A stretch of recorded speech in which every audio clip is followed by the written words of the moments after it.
All right, we are back off the top podcast. It's just we're on a roll. We are on a roll, and I just got back from the one and only CT Barber Expo. Aaron, nice to see you. A pleasure seeing you again. Different hair than the last time I saw you, of course. So we got a little like, I don't want to say cotton candy, but you got some flair going on here. I like it. Yes, this is like lemonade, pink lemonade inspired. There we go. Now I'm thirsty. With a part down the middle. Are you sponsored by Minute Maid? Shout out Minute Maid. We should get a sponsorship. So let's talk about CT Expo. So unfortunately I couldn't go, but I saw all the sights and sounds from it. We did the soft launch of the gold magic clip at the booth, which was pretty sick. We know we had some really cool response, but what's funny is I was talking to our team that was there, and I was talking to them about you, and they're like, yeah, every like 3 feet bird walked, he's just getting like hawked for pictures. So that's got to be kind of cool. Yeah, it definitely is cool. It's very humbling, and it's just nice that the industry, first and foremost, the industry comes together at this show. And second, it's in where I'm from, in Connecticut. So, and then of course the pictures. I stop for everyone. No matter who it is, I stop, take pictures, see who they are, network with them, appreciate the time that I get to spend with them during, if it's 2 minutes, 1 minute. But yeah, home sweet home. Yeah, that's kind of cool. And we had a new booth layout and everything. And obviously, sales went great. But it was a cool show for us. And CT Expo is always like it's a different world. It's a different beast than what we're kind of used to as far as trade shows go. So yeah, it was a really exciting experience for us, and I don't know how you could do it. It's probably good that I didn't go because I can't imagine all the people who would want to stop and talk to me. So no, and you know what the cool part was? So I wore these boots, and my feet literally started to like bleed. Because they were heels, I wore like a very 70s inspired clothing. Were you trying to get to my height? Kinda. Were they 2 foot heels? They were up there. But so yeah, at the end of the show, my feet were all like messed up. So I left. One of the sponsors there gave me I think it was Illusion, the capes. Yeah. They gave me a little cart, and I just left in it, like, a little electric one. They make tennis shoes that are a lot more comfortable that you can just walk around in. Next time I'll wear those. Well, speaking of Barber Expos, yes. I have something special for you in a brand new box. We have a new box, New box. Yeah, I want to see. I can't wait to see what's in the box. So, Aaron, show us what's in the box. What's in the box? Oh, can't wait.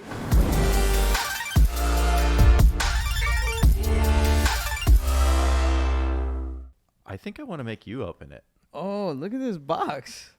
Look at this box. It's heavy duty. It says Sterling on it. Look at it, guys. Yeah, so this is actually like a retro box for us. I think our Reflections dryer used to come into that box, which was from the 90s. I don't know how I found this this extra one in HQ, but I was like, you know what? This would be a perfect fit. It actually fits a few more items, so thought I'd bring it over. Whoa. This is a retro box. I like the box a lot. I love the box. All right, so inside the box on this episode, I'm going to turn it around real quick, guys. Oh. For those people hearing on our podcast, I'm going to tell you right now what we have here in the box. Inside the box, we have what looks to be like, what is this, a hat? A cowboy hat. A Yeehaw. cowboy hat. What? I wonder where this is going. So we have two. Yeah, we got to be a little goofy here. So speaking of Barber Expos, we have the Texas Barber Expo coming up in July 24th. Let me get one of these bad boys. I don't know if this will fit over our headphones. No, I don't think so. That's okay. But just try to put it over your head. There you go. So we have the Texas Barber Expo, which is July 24th. Oh, there, you look handsome. Thank you. It's July 24th. Oh. Here, I'll take this from you. There goes my hat. We've got, we are a gold sponsor. It's the showrunners is Rick Maureen, a.k.a. the People's Barber, a.k.a. I know him. Wahl Educator. Yes. Good friend of ours. Been with Wahl for a decade now. So he runs the show. It's the second biggest barber battle expo in the country. I think last year was like 6,500 attendees, and he's obviously looking to get more. The event, again, July 24th in San Antonio. Promises to be an awesome event. Hey, you know who else will be there? Who? A guy named Birdman is hosting. What? I'll be there hosting. Oh, so you know more about the event than I do. I was just letting you rock, just do your thing. But yeah, I'm going to be there with you guys. Sick.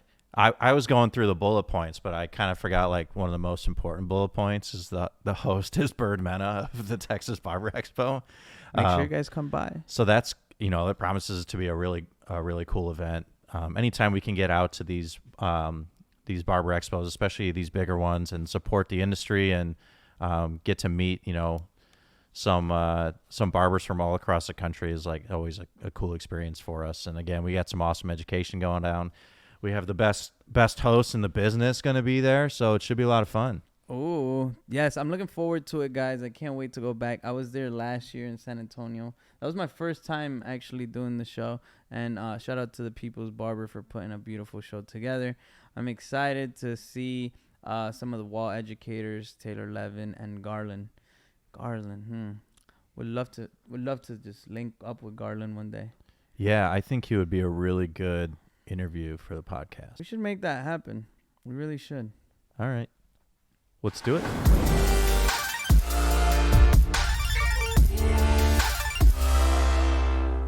Today's guest on the Off the Top podcast is the one, the only. Aaron, help me here. G-Whiz. Garland Fox. G-Whiz. What? What's happening? Let's What's do that again, Aaron. The one, the only G-Whiz. Like that. Okay. All right. That's it. I did it.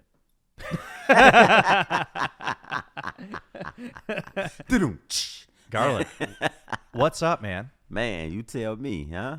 Welcome to the podcast. Man, thanks for having me. Yeah, we're super stoked. I've had the pleasure of working with G-Whiz for a decade now, which is kind of crazy to think about. Time flies. Like you said earlier when we were talking off camera, I probably wasn't shorter, but I was a little smaller. I had more hair. I look a little different. No. You haven't aged a bit. You were definitely fat and skinny and short. Look, he was Whoa, fat, he was everything. skinny, and short. I don't know how that's possible. That's unique. I mean, Aaron is a unique person, so. I mean, when you said that he was short, I couldn't imagine him at all short. Nah. But he's still short now. You guys aren't I'm allowed to tall. call me short. Hey, look. you know, for the years that we've been working together, Aaron has come.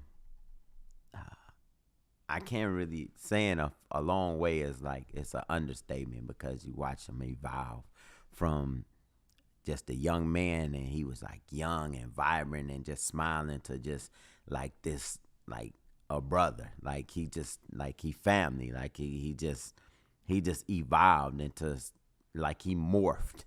Like Right. he like a technical superhero Aw, thanks, brother. with a cowboy hat. With a cowboy hat. Cowboy hat. What You did like you think that? of the cowboy hat? Because he was so we had G-Whiz watching us film the intro. What did you think of? You didn't even know what was in that box, huh? Nah, I didn't. You really want my real opinion? You want a lie or you want the truth? It's off the top, so whatever comes Off to the your top. head. Yeah, I'm just wondering why the black guy didn't get a cowboy hat. Oh, Well, we'll I get- was just You gonna know tell there you. were you black can- cowboys, right? You can take my hat with you when you're on the main stage down at Texas. What Aaron said was the hats were for me and you, to be honest. What- So when we go to San Antonio together. Oh, okay. So I'll wear it in San Yeah. Antonio. Yeehaw! Yeehaw. You know, when I actually, so I grew up in Connecticut, right? I always thought that Texas was like all cowboys until I got there, and it's just not even like that, huh? Yeah. It's like it's just like cities, big cities, Houston, is Everything's massive. big. Yeah, everything's big. over Everything's bigger in Texas. Everything big. The ride, the bridges. I remember I was driving over a bridge over a highway pass. It was so high in the air, I like almost stopped the car. Like I couldn't believe I was. It's like you in there. Like a roller coaster. Right, But it's like the you at highway. an amusement park doing 80. Like, dude, get me to the building. I want out of here. That's for real. That's for real, for real. So we were speaking about San Antonio. I think that's a good place to start. Have you been to this expo before? Or is this your first time going to this one? Actually, I had the pleasure of being at his very first one. I did a class and we judged competitions. His very first show, and it was pretty cool. Like to see the people were like lined up, like waiting to get in, and it was kind of cool. Yeah, Rick puts in the grind when he, not only obviously his social presence and promoting the show there, but he puts in the grind as far as getting out to barbershops. And I know he was at the CT Expo, he had on like a digital backpack, and he was handing out flyers and just trying to promote the event. So he's been grinding for, I don't even know how many years the show's been going on. It might be 10 there too. So he's been putting in the grind there. So it's cool to see the evolution of that show and where it's taken us. Yeah, last year when I did it, it was very, very, very packed. It was a huge. It's a real outcome. professional. He runs a professional, clean, classy. It's not really hood. It's not over the top dramatic. It's like just right. It's like kind of like family. It's like family-ish. For sure. Yeah, absolutely. So let's talk a little bit about you. Let's talk about your journey. I know you've got, this might be the longest podcast in history if we just let Garland talk the whole time, but let's talk about like what got you into legend. What got you into cutting hair? What got you into the barber industry? And then we'll talk about your journey through Wahl. But really, what started your journey into cutting hair? But I actually do have a story for that. But I've since learned that my story actually had a precursor to it.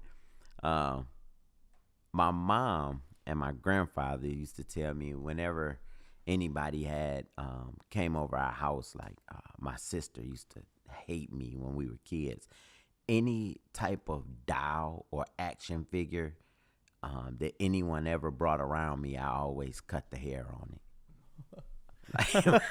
Don't grow back, does it? Nah, Bunch but of bald Barbies, everything. I'm cutting everything. Can I tried to cut the hair off He-Man. It was stuck to it. G.I. Joe's, everything. But what happened is I used to get I went to a couple barber shops. I had a curl. I used to have a long curl, and it's funny. My grandfather owned a record and beauty supply store. It's called Duke's Record and Beauty Supply. And I worked there from a kid, from like in the 3rd grade. And next door, he had Sir Duke's Beauty Salon. I was a model. I was a hair model, all growing up from the 3rd grade. So every 6 months, they would hold seminars. I didn't understand what that was when I was younger. I just knew that I had to get a touch-up. I was getting my curl redone. Baddest curl in school, hair down my back. But everybody thought I was a girl.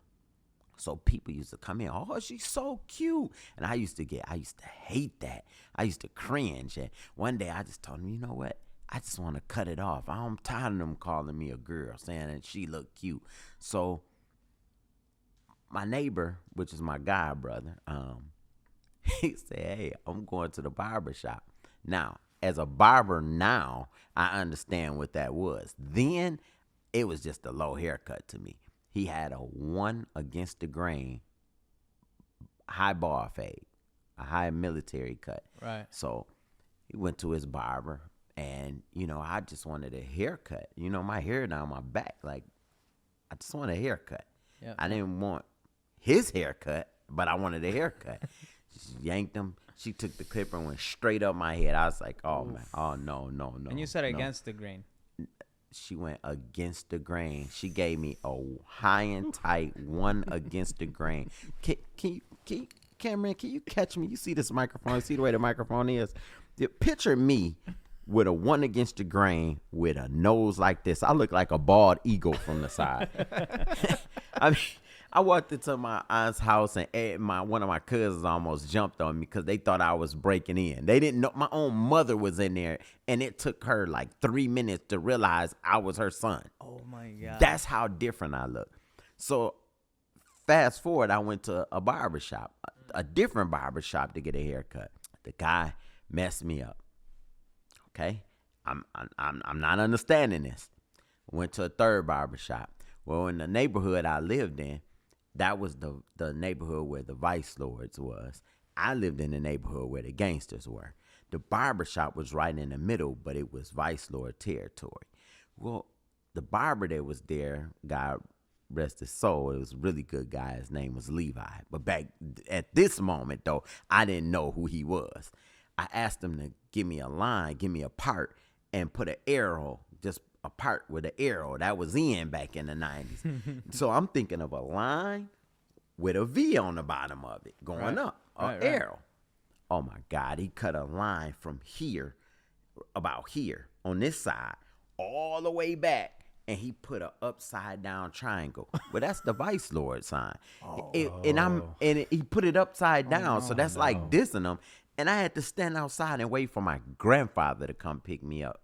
Oh my! How old were you around this time? I was like in the 6th grade, 7th grade, Oh, 7th grade. it was a young G-Whiz, huh? Yikes. So I'm standing there, and I'm in a corner. It's like a corner building. Yeah. I'm standing in the corner like this with my head in the wall. Like, Head all the way they to the gonna back. blow my head off over here. What did you do to me? Do you have pictures of this? No. pictures. That Pictures of evidence the will long never. hair?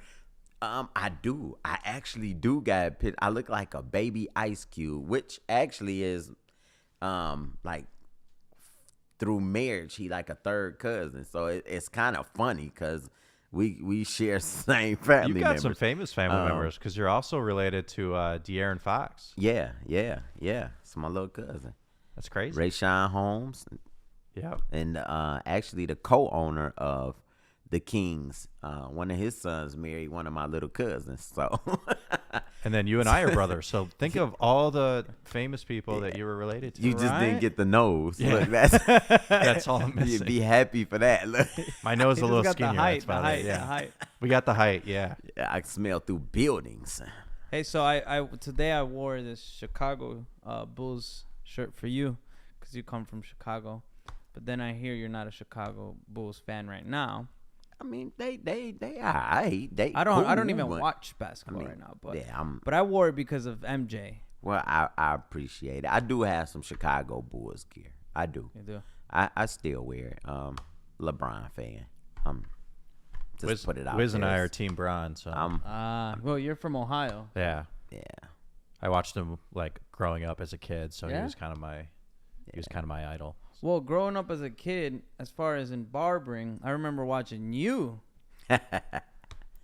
growing up. You guys are dating both of yourselves here.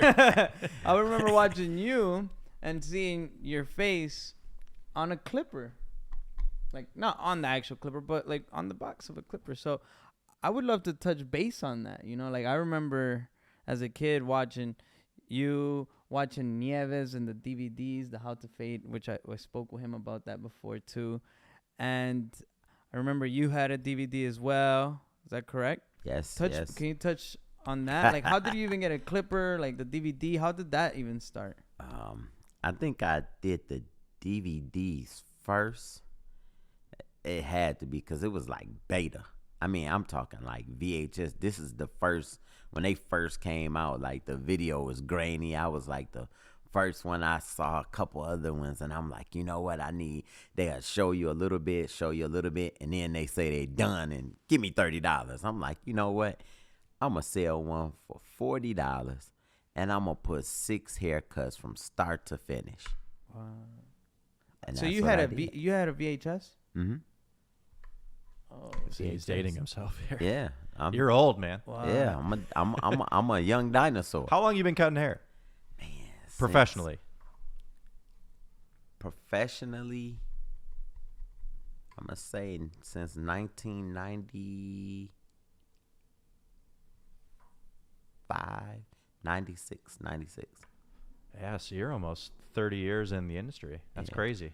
Wow. But I started in '88. Yeah. 88. I was born in '93. Yeah, I was born in '89, so I got clippers older than both of y'all. Wall clippers, correct? Yeah, absolutely. Wow. I saw that look.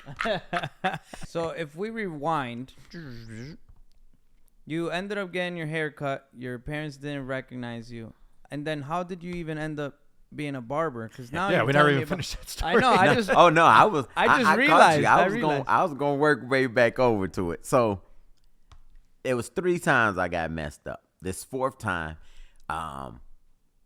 one of my good cousins, is Jeff King. He lives out here in Florida. He said, "Hey, listen, we got this big party." I was a professional dancer. I used to dance for rappers, so I was a dancer, and it was a really big party. Prove it. Yeah, show us something.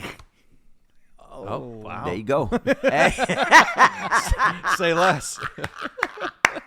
Yo, did you see the shoulder move? Yeah, I gave you the sexy shoulder move real quick.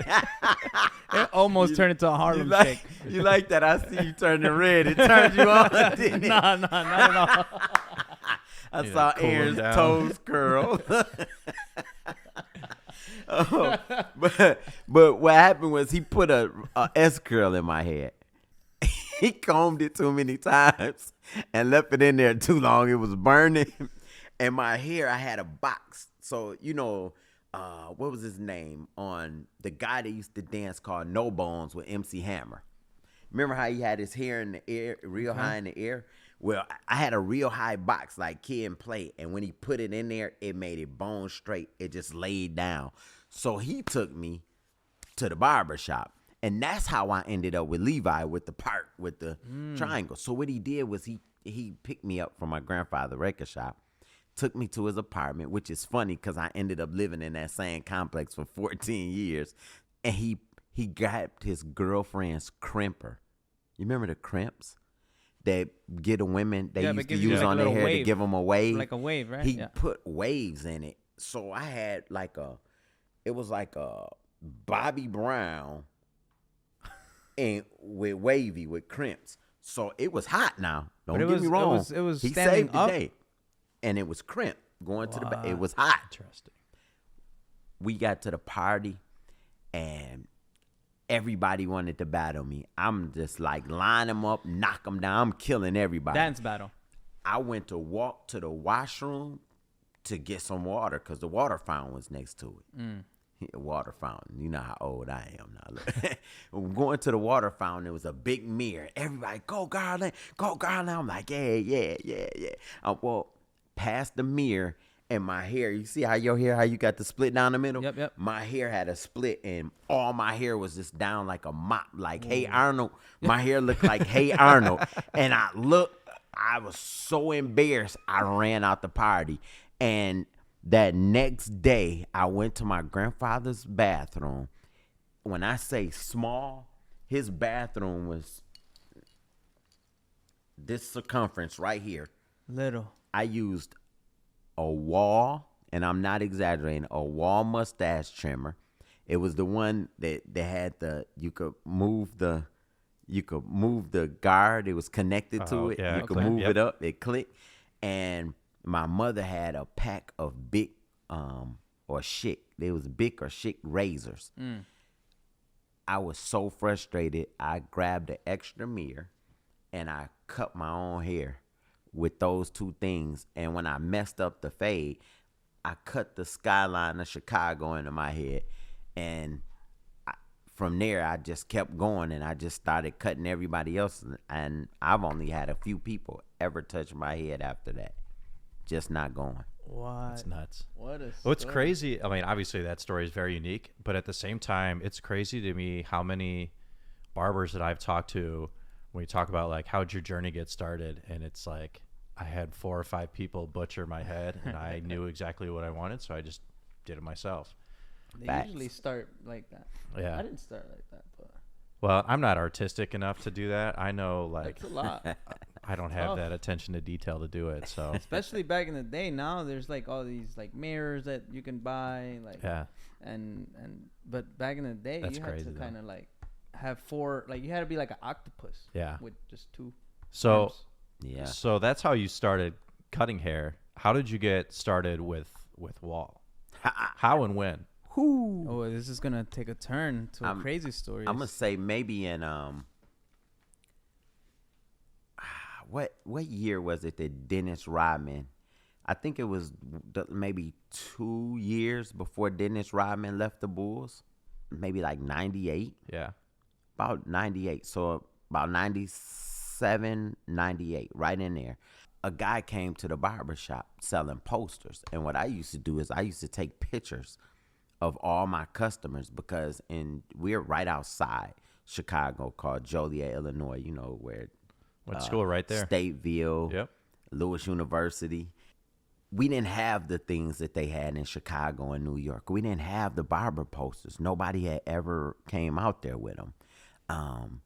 So I took pictures of every haircut, and I took it to the school. They got a place that the schools buy all their supplies for the students, and I had them laminated, and I ended up with the whole wall was filled with all my customers' pictures of their haircuts. They could just come in and The original Instagram.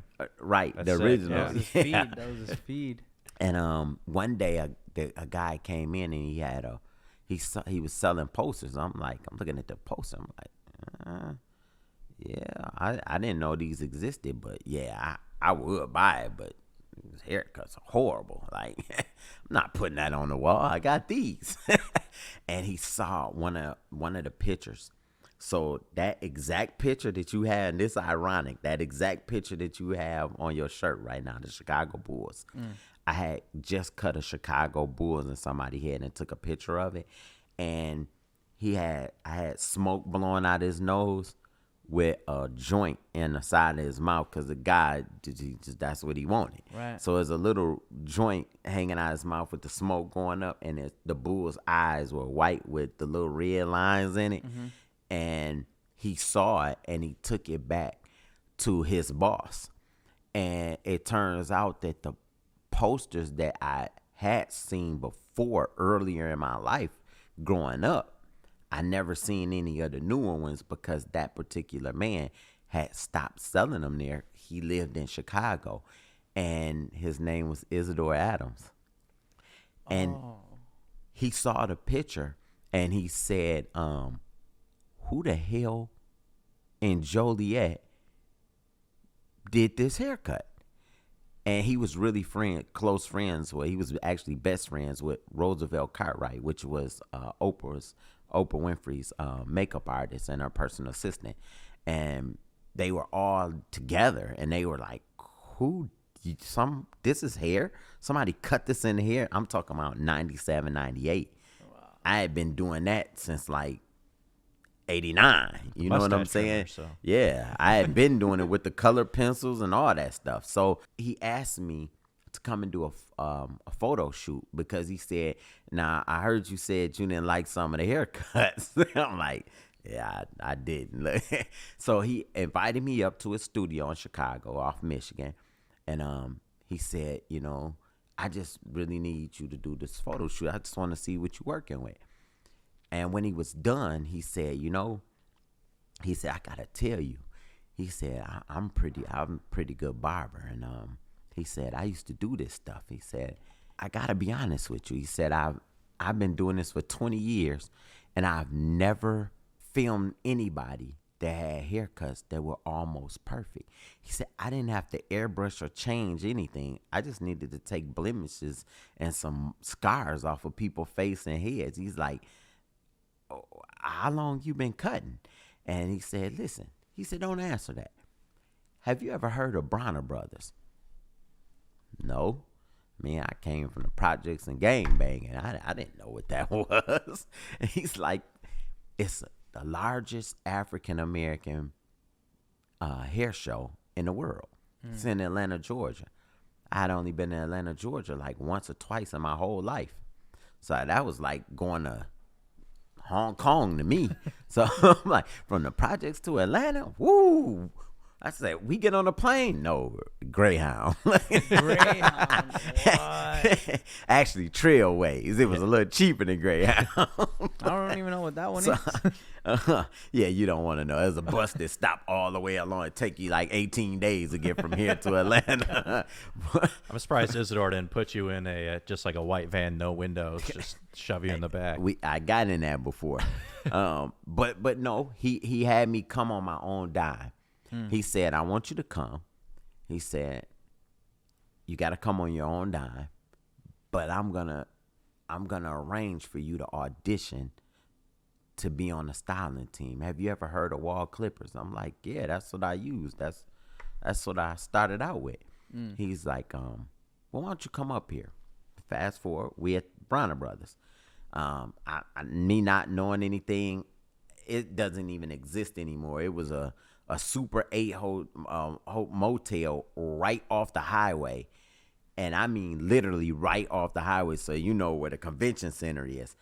You know, I came with this big old toolbox. I carried this 150-pound toolbox from there all the way to the convention center and all the way through. It was like 20 miles with almost 200 pounds worth of clippers. What? So we get to the show. The whole executive staff of Wahl was there. And I mean, it was Isidore Adams, Bo Langley, Jim Wahl. I want to say Greg Wahl was there. It was like all the greats were there. And I didn't know who they were at the time. It was just, to me, it was just a bunch of rich white people that I had to impress or I had to go home. I'm like, hey, they all looking at me. And Isidore sitting in the back, and he pulled me to the side. He said, listen.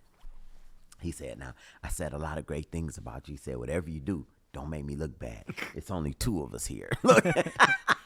And I'm laughing.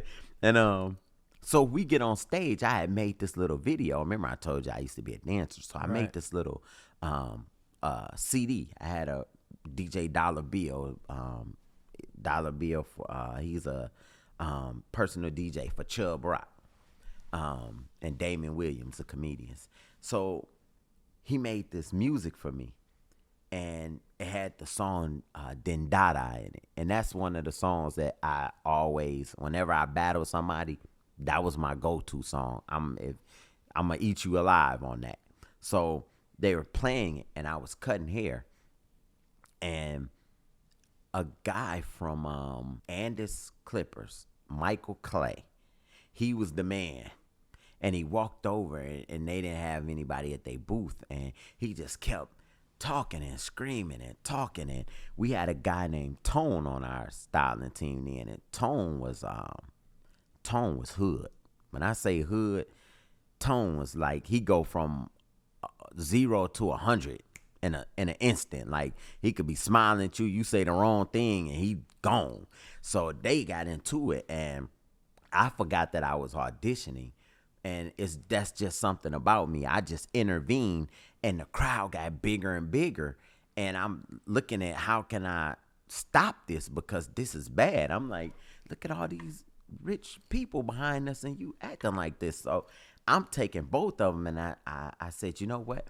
Let's have a competition. I said, Tone, if you will, can you please come off the stage, and I want you to let him have your chair. Come on up. I said, because that clipper you got in your hand is the best, right? You said it's the best. It's the best thing going. Well, why don't you go get you 2 or 3 more, bring them over here. I want you to stick some of them in here. You cut them on. I'm going to cut some of mine on. By the time we finish working, we going to see which clippers are the hottest, because he kept saying they didn't get hot. So as we cutting, I started dancing to the music. I'm crazy. Cutting and dancing. Sounds like a movie right now. I'm like in, and I'm literally, for real. I was cutting with 2 pair of clippers at the same time, cutting the hair, his whole haircut with 2 pair of clippers. And I'm looking at him talking junk. I started cracking jokes, and he started getting frustrated. And so I started consoling him. And then I looked at the crowd and started talking. And the song goes da da da da da da da da da da da da da da da da. So I spent the chair on that, and I'm steady cutting, and I'm not even looking. I'm cutting and not even looking at him. And it was a loud explosion at the end, and the music said, I'm off this. I threw the clippers in the air and walked off the stage. He was standing there, and he was just had this dumbfounded look because the fade was sick. While I was dancing, I had on a Tommy Hilfiger outfit. That's when the overalls was open. I was coming out of the outfit because I had couple tattoos with a wall clipper and a picture of me cutting hair on my arms. You know, I was skinny, no muscles, but I wanted to show them tattoos. It was what better moment? It was a bunch of people standing in front of me. Wow. I don't know what this audition is, where it's gonna go, but I'm gonna take advantage of this one time. When I walked off the stage, I came back up, I picked the clipper up, and I said, "Wow, they didn't even break or crack." And I threw them again and walked off. Bo Langley and Jim Wahl was like, "Where did you guys get him from? Who does he work for?" And they literally thought Isidore got me from another team. And he's like, "No, I got him out of the barber shop in my hometown. This is his first time ever going up there." And he was like, I picked the clippers up and I was like, "So you said that the Andis Master and the Andis T-Edger is better than Wahl clippers?" I said, "Well, from the look of your haircut, the frustration in your face, how quiet you are compared to when you were out there, and how hot these clippers are." I dropped them, and everybody just died laughing because I passed them around. They were piping hot. Nobody wanted to touch them, but ours was still cool. I said, "For this reason, I like to say court is adjourned. You can go take these clippers, take the box, going back over there to Wahl, going back over there to Andis Clippers, and see if you still got a job. See you later." Oh my God! Can you imagine a whole movie? Can you imagine if we did this? If we did this today in 2022, we just had people coming up from, you know, Andis or Babyliss or Gamma, whatever, just coming up on our stage, and yeah. A little different time back then. Yeah, that Hey. yeah. I was like just picturing everything that you were saying. Like, you know, there was no people with phones to record any of this. It was like a movie, Only bro. G-Whiz, Like man. Only G-Whiz. Well, where does G-Whiz come from? Great question. Right? Because I mean, you just said G-Whiz. I'm like, where does G-Whiz come? That same day, I did a few really nice haircuts, and that's all everybody kept saying. They kept walking by going, "Gee whiz. Wow. Jeez. Gee." And I thought about it. I'm like, well, my name Garland and start with a G. I was like, you know what? I like that name. The next day, they're like, "Hey, what's your name?" "G-Whiz." Wow. That's it. Just stuck. Stuck. I like that. That's Hey. dope. That like easy. It's just And too many people What saying age was this? Like for you? Like how old were you at that time? I had been maybe out of the army and beauty school maybe a year, 2, 3 years. I was about 20, maybe 21. Wow, that's Crazy. young. Maybe 21, 22. I'm 48 now. Wow. Dang, you don't look it. Yeah. I would say 47, maybe. Well, I got just a little patch of gray Nah, you right look here, great, and a man. little 2 right here. I got Nah, it. you look good, man. You look. thank You you, really thank do look good. Listen, I wanted to do something new for this one Yeah. because Garland is special, man. I want to do a speed round. Okay. Some speed questions for Garland Yeah. Let's to go. just find out for the people that are listening on the podcast and for the people that are watching through YouTube or any of the other channels. Let's do a speed round with Garland to Love it. find out a little bit more about him. I'll go first. What's the name of your current shop, and where is it located? Clipper Idiots. Clipper Idiots, and located 117 Republic Avenue in Joliet, Illinois, 60435. Love it. All right, my question. Why Clipper Idiots? You know, everybody says that. It's an oxymoron. When you hear Clipper Idiots, it's the one place that you would not expect to go to have a clipper repaired or your hair done. because if they're idiots, it's like the book. Like for dummies, Right.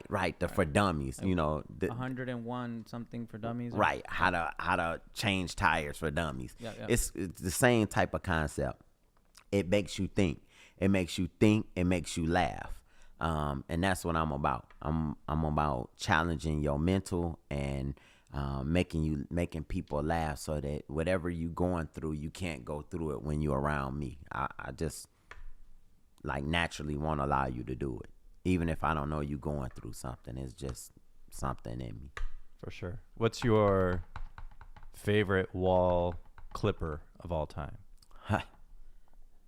Clipper, not trimmer. Clipper. Oh, okay. You know what I was gonna say. Of course, the G-Whiz. Clipper. Who asked that question?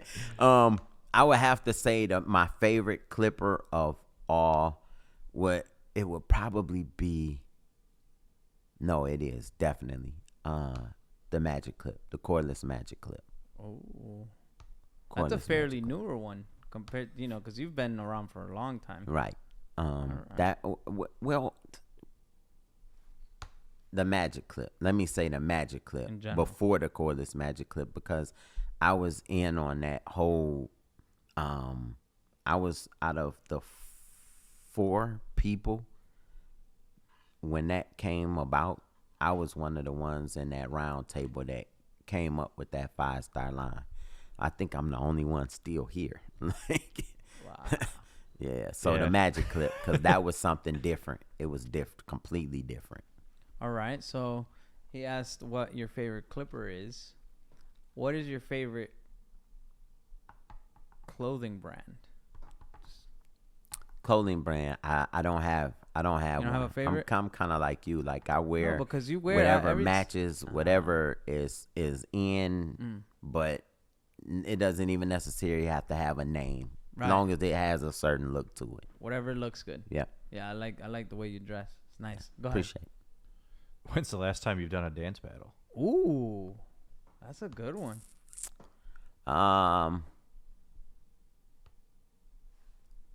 That is a good one. I want to probably say at one of my cousin's wedding. My cousin, the Brasses, got married, and I had a couple people came out the woodwork and tried to battle me. They caught it.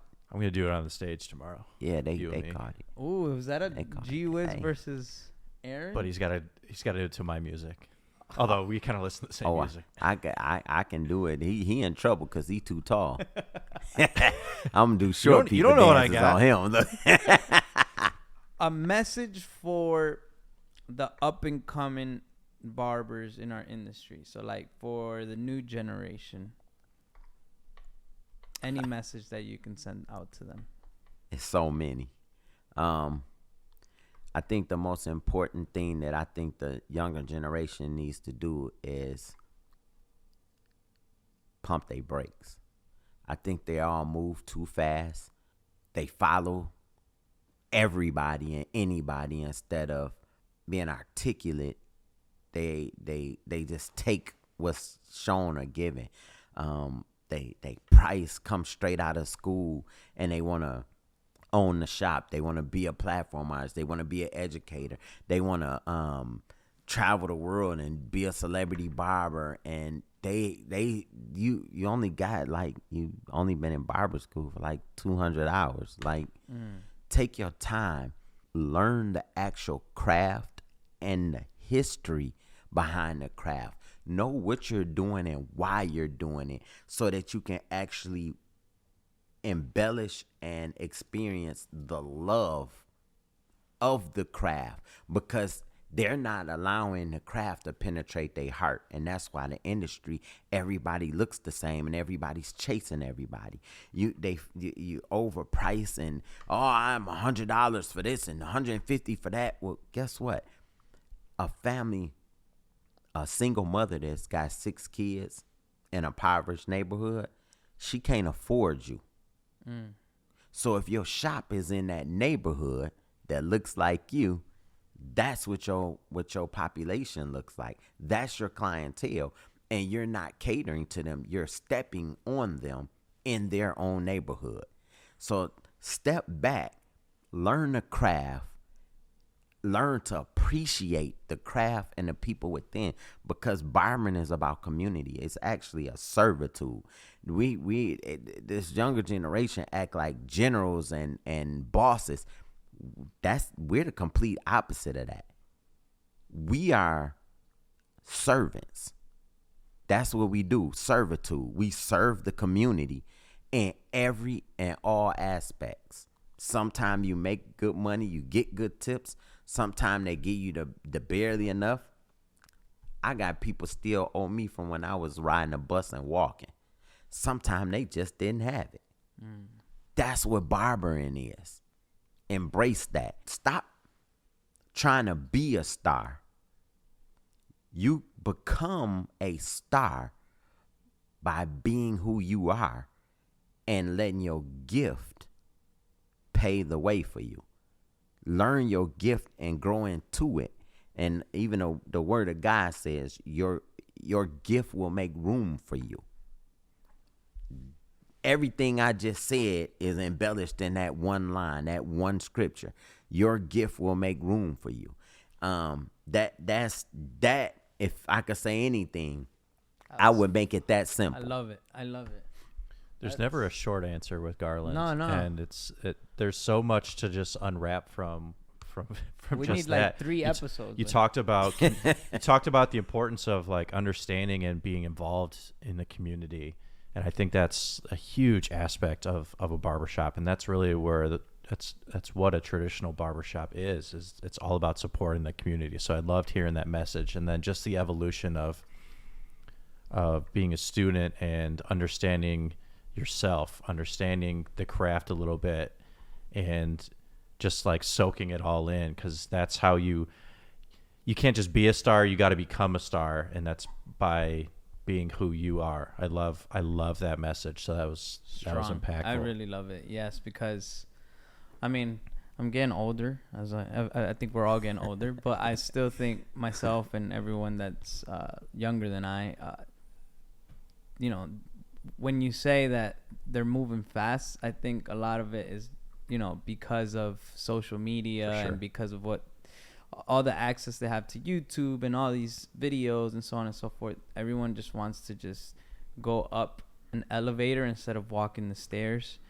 And I think that your message is just like perfect, because pumping the brakes is the right way to grow the way that you need to grow, and I don't want people to join our industry if they're in it just to be in it because they think it's cool, because, oh, this guy's popular. And I have seen, because I have a business partner who owns a school, and I have seen many hair schools where people just are joining our industry because it's cool. It's cool to be an influencer almost. Or to be an influencer. So your message is very strong, and I respect what you said, and thank you for being a true leader in our industry. It's funny. I got 2 things. One, he said he's getting old. I don't think we're ever going to see if Bird has gray hair. Do you? He'll never. That's what he's covering. That's what he's covering up. But you kind of talk about the evolution of the industry, and I want to talk about the evolution of your career, Garland, because you've obviously been with Wahl a long time now. We've already talked about that, but a big phase of where you are now with the Wahl family is moved to the Fade It Forward program. So we've talked a little bit about your journey, how you got started cutting hair, how you got started in the industry in general. He's a busy man. But now it's about how do we take that to the next generation? Like, how do we take your story, your trials and tribulations, and how do we help pay it forward? How do we help that next generation? And you were a big part of founding the Fade It Forward program with us and starting that process. And obviously you are like an integral part of it now as we grow. We're in 4 cities, looking to move to our 5th really soon. So I said a lot of words there. Can you talk about the Fade It Forward program, what that means specifically to you, and how others can kind of support it in the industry? To me, Fade It Forward, it came from the term paying it forward. I'm not big on social media, but I am. Um, I'm big because I see everything. I'm always on it. I mean, you see the stuff I send you when I see stuff. I'm I'm a sniper. Like I'll do corrections, um, send a shout out, a condolence, but I just don't feel the need to spend all of my time chasing after something that's fictitious when we got this whole generation that's lost and need help. You got all these people that may have messed up or made a wrong decision. We're all one bad decision away from the worst of the worst situations. And they don't have any help to get out of the situation. They don't have any help through the situation. And people always I see online say these companies are taking our money and they don't do this and they don't do that. Well, a lot of these people, I got tired of just keep answering them like, we do a lot. You guys just don't see it. When you do good works, you don't always have to speak on it. In fact, the word of God tells you that you lose your blessings for doing that. You're not supposed to give a person a haircut and give them money and say, oh, well, here's a meal. I gave you this because you look like you were homeless and wanted something to eat. Oh, but wait a minute. Wait till my camera. You guys, how I look. All right, you got the right angle? Okay, get him just as he bites into the burger. You're not supposed to do that. You took everything out of it. And I got goosebumps. I'm trying to hold back my tears because I was that person that people did that to. Only they didn't have cameras like that then. But they wanted to make sure that everybody knew they were helping you. Faded Forward is not about a bragging right. It's about a call to action. It's about a company saying, hey, not only are we the only clipper that makes an ethnic line of clippers, so from day one, we decided to think about everybody and not just make one clipper and make it fit for everybody. We have clippers for everybody. We want to go a step further and say, let's gather up the community because it said it takes a village to raise a child. Let's put our villages together and let's see how we could take some of those people, those students, them young men and young women, the at-risk youth, the people who've messed up in life, and need a second chance. Let's give them that second chance. Let's be their second chance. And let's just pay it forward. Faded Forward came because it just sounds better. It's about haircuts. Let's reach out to the worst areas, the worst poverty demographics, the worst situations. Let's listen to their stories. These kids they have to earn their scholarships. We literally make them write a 200-word essay. And we read every single one of them. Every one of them, we read them. We want to know who you are. I talk to them. I need to know who you are.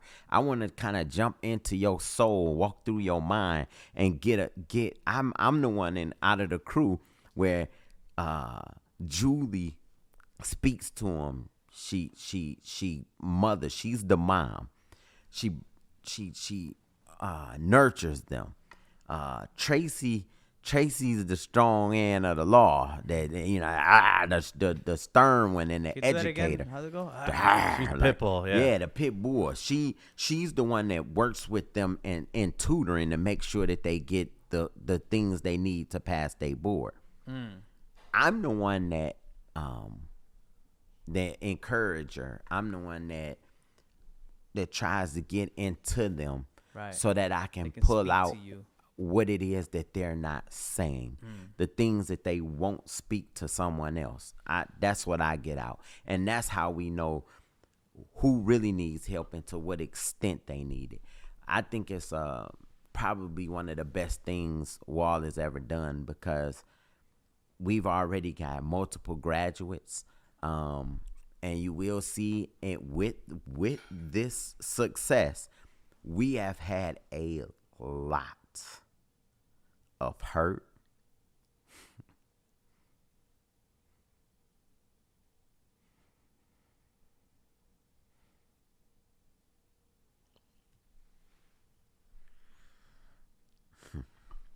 Yeah, it's been an impactful program. We've had a lot of hurt. We've had a lot of pain.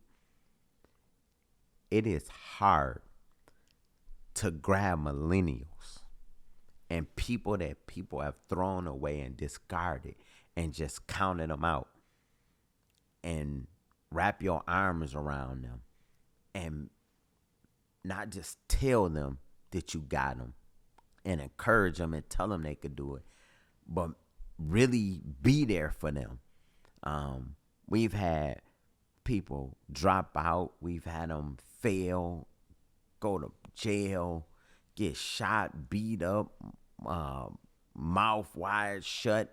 I mean, and these the same neighborhoods that I gotta go into and I gotta speak to them. We have to find them when we can't find them. I mean, streets of Chicago.